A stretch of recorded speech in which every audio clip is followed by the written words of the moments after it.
그 부처님이 무건 수행에 대해서도 외도 수행이라고 했는데 그렇게 한 이유가 무엇입니까? 우리는 이제 수행한다고 하면서 서로 소통하지 않는 것을 경계하신 거죠.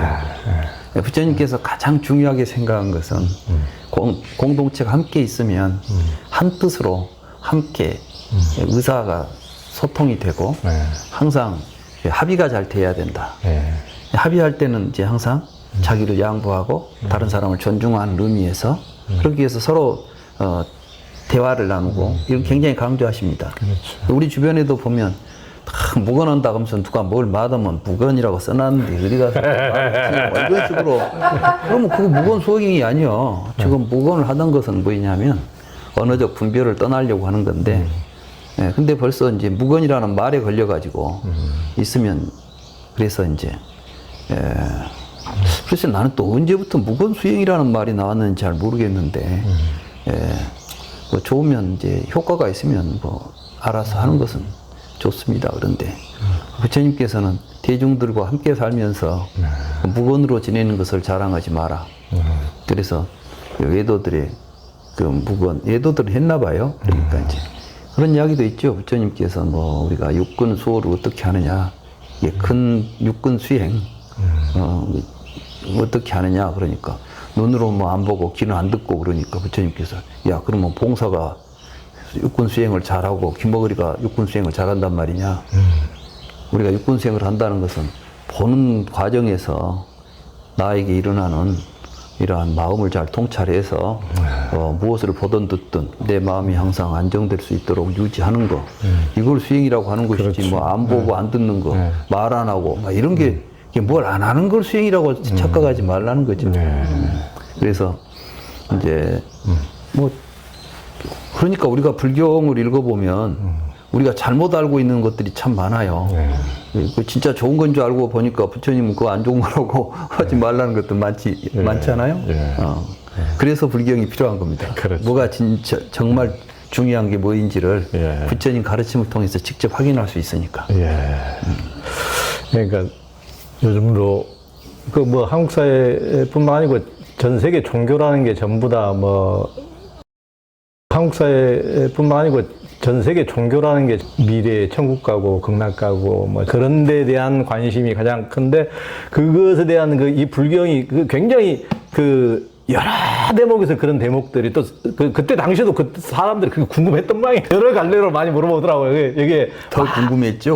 그러니까 과거에 존재했는지 존재하지 않았는지 미래에 존재할 것인지 안 할 것인지 이것에 대해서 부처님은 뭐라고 답변하셨습니까?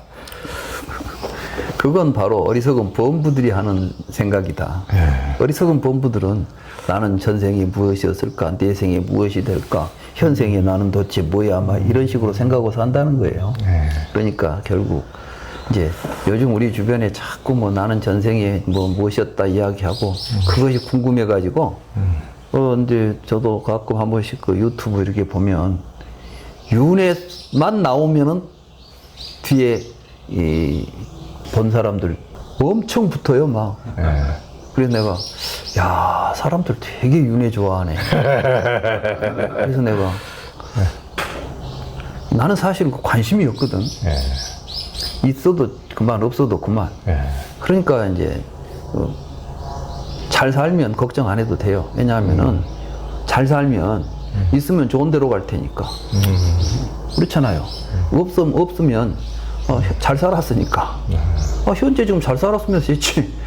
또 이제, 그러니까 참 좋잖아요. 부처님도 그 말씀을 하십니다. 나는 그 말씀을 하시는 것을 통해서 부처님이 얼마나 윤회에 대해서 윤회가 있다라고 확실한 이야기를 하신 분이 아니다. 그런 이야기를 내가 경전에 나오는데 선행을 행하면 윤회가 있다면 다음 생에 가서 좋은 복을 받아서 좋고 없으면 지금 너희 삶이 행복하니까 좋은 거 아니냐. 그러니까 결국 착한 일을 한다는 것은 근데 누구는 아니 윤회가 없다면 왜 착한 일 합니까? 이런 이야기를 하는 거예요. 내가 아니 그럼 뭐 착한 일을 윤회가 있으니까 한단 말이냐? 보상이 있어야만 된다. 그 생각은 큰 철학자도 했더라고요. 칸트도 그 이야기를 해요. 칸트도 내세가 다음 생에 있다는 거예요.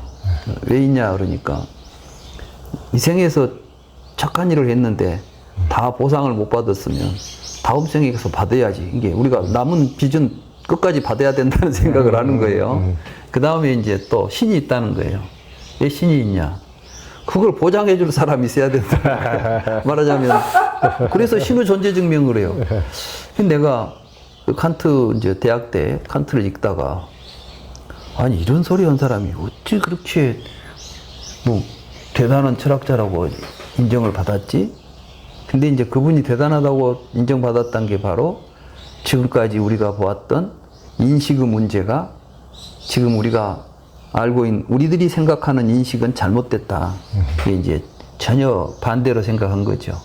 우리는 세상을 보고 있는 것이 아니라 내가 만든 세계를 보고 있다. 이런 이야기를 한 것이에요. 그래서 그 점은 굉장히 획기적이지만은 그 밖에 다른 이야기들은 가만히 보면 너무 좀 그 당시 분위기를 담고 있는 거예요. 네, 그렇죠. 그 당시만 해도 신은 존재한다. 그래서 서양 근세 철학자들이 아마 나는 그것이 종교적 트라우마였지 않나. 예. 말하자면 신의 존재를 부정하면 곧 화형을 당하던. 예.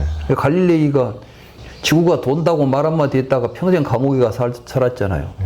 겨우 생명은 부지했지. 왜냐하면 아닌 것 같습니다. 그래가지고 좀 번복해가지고 화형은 면했지만은 이게 그런 시대적 분위기가 철학하는 사람들조차도 나는 신을 믿습니다라는 것을 어떤 식으로든 증명해 보이려고 했던 이런 그 사회적 분위기의 표현이 아니었을까도 싶은데 뭐 그 이야기 한지 이 이야기와는 별로 상관이 없는 이야기가 되겠고. 아니 그래도 저도 늘 그 칸트의 그것은 어떻게 보면 실체적 진실을 탐구해서 가는 것이 아니고 이 세상을 위해서 신이 있어야 되니까 또 뭐 천국이 있어야 되니까 지옥이 있어야 되니까 이렇게 어떤 당위론적으로 만들어진 그 논리도 만들어진 다는 데 대해서 참 의구심이 들지 않을 수가 없었죠. 이제 그분은 자꾸 이제 그 논리적 구조 속에서 요청이라는 말을 써가지고 예. 요청 되는 바 그래서 요청 철학이라고도 합니다. 예.